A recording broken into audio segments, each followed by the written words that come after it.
एक रहस्यमयी व्यक्ति शिखंडी।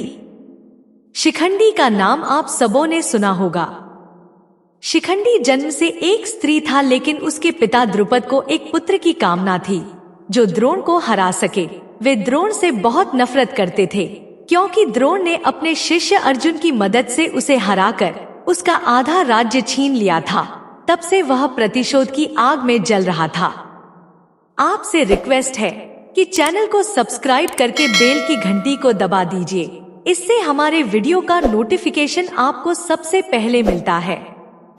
वीडियो अच्छी लगे तो प्लीज लाइक करके दोस्तों के साथ शेयर कीजिए। कमेंट बॉक्स में अपने विचार भी जरूर लिखिए, इससे हमें प्रोत्साहन मिलता है। तो आइए कहानी शुरू करते हैं। चूंकि द्रुपद द्रोण को हराने में सक्षम नहीं था, इसलिए वह ऐसा पुत्र चाहता था जो द्रोण को मार सके। द्रुपद की पत्नी को यह पता था कि पुत्री के जन्म की खबर सुनकर द्रुपद क्रोधित होंगे। इस कारण उसने यह झूठ कहलवाया कि एक पुत्र ने जन्म लिया है। इस तरह सच्चाई से अनजान उसके पिता द्रुपद ने शिखंडी को पुरुष की तरह पाला था।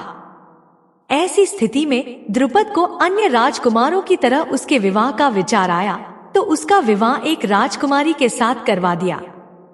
परंतु वह शारीरिक और प्राकृतिक रूप से पुरुष नहीं बल्कि एक स्त्री है, इसका पता शिखंडी की पत्नी को चला तो वह शिखंडी को छोड़कर अपने पिता के घर चली गई।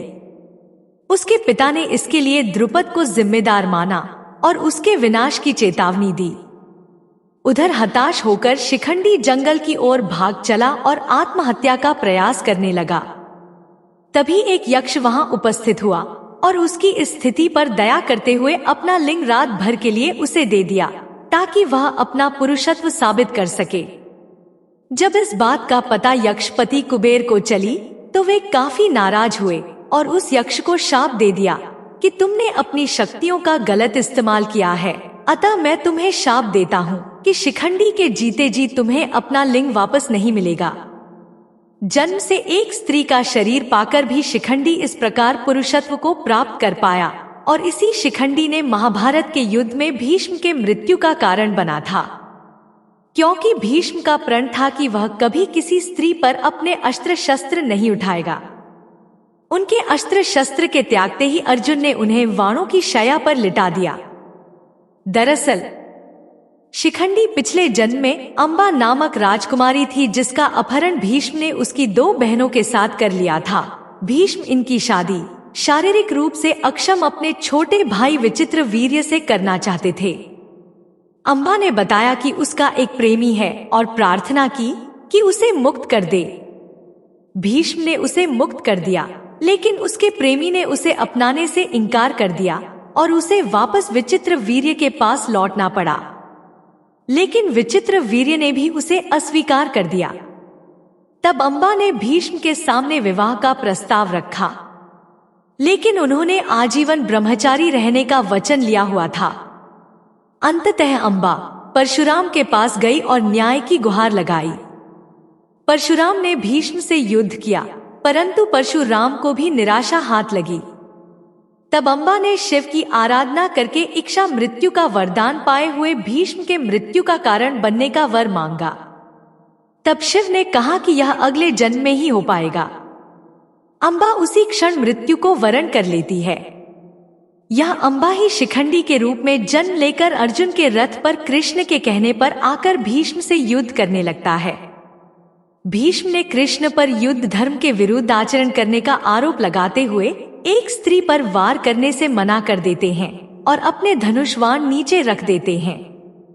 कृष्ण उत्तर देते हुए कहते हैं कि आपने अपने द्वारा निर्धारित मानदंडों पर ही निर्णय लिया है और धर्म की अवहेलना की है। आप जिस शिखंडी को स्त्री बता रहे हैं उसे उसके पिता ने पुरुष की तरह पाला है, साथ ही उसके पास यक्ष का दिया हुआ पुरुष लिंग भी है।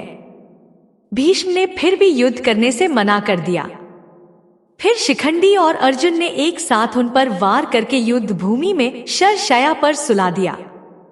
महाभारत युद्ध के बाद भीष्म अपनी इच्छा से मृत्यु को प्राप्त होते हैं और इस प्रकार शिव के वरदान स्वरूप अंबा का प्रतिशोध पूरा होता है। ऐसी ही जानकारियों के लिए बने रहिए हमारे चैनल पर। चैनल को सब्सक्राइब करके बेल की घंटी को दबा दीजिए इससे हमारे वीडियो का नोटिफिकेशन आपको सबसे पहले मिलता है। वीडियो अच्छी लगे तो प्लीज लाइक करके दोस्तों के साथ शेयर कीजिए। कमेंट बॉक्स में अपने विचार भी जरूर लिखिए, इससे हमें प्रोत्साहन मिलता है। धन्यवाद।